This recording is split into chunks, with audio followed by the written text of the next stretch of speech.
I'd like to begin the process and walk everybody through the structure of this training. We have taken the core, 3 of the 4 basically core phases of commissioning: pre-design, design, and construction, the broad buckets that activities fall into, and broken out specific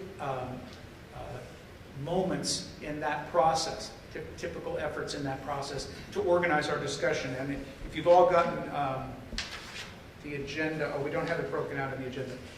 We're working through the pre-design phase, and then within design, design phase, the commissioning plan, development and update, design review, and then under construction, essentially the rest of the phase is submittal review, site observation, functional performance testing, SM and O&M document development, and O&M training.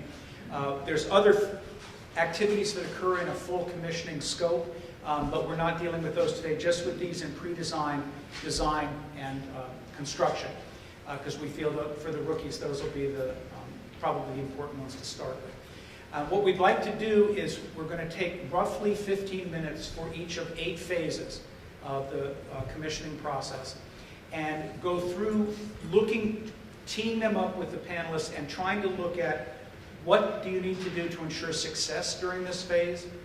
What do you have to watch out for that could trip you up during this phase? And then particularly for the rookies, or people who are interested in entering this profession, rookie may be the wrong word since it implies a youthfulness that may not be necessary to trying to enter this profession, particularly looking at the room.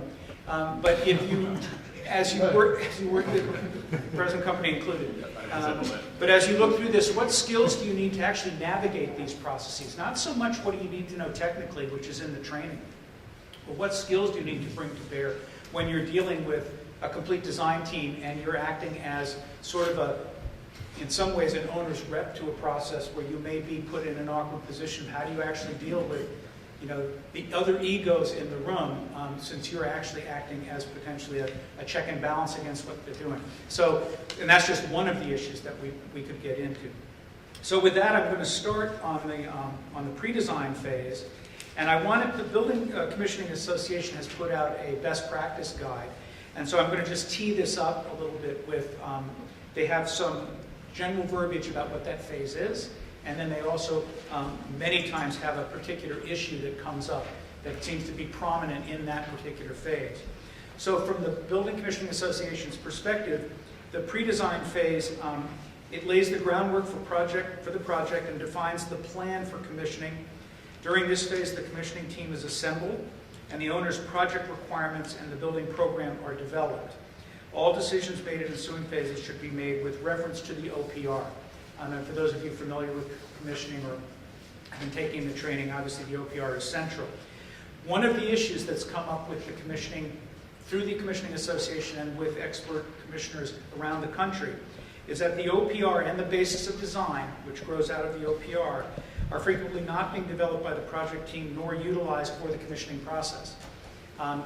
If that's indeed the case, and that's what's being found out around the country, to me as a lay or an educated layperson, that's a big problem. And now, so I'd like to turn over, within our context of what do we need to know to ensure success, what do we watch out for, what skills do you need, the beginning discussion on pre-design, and we'll lead off with Mark Miller.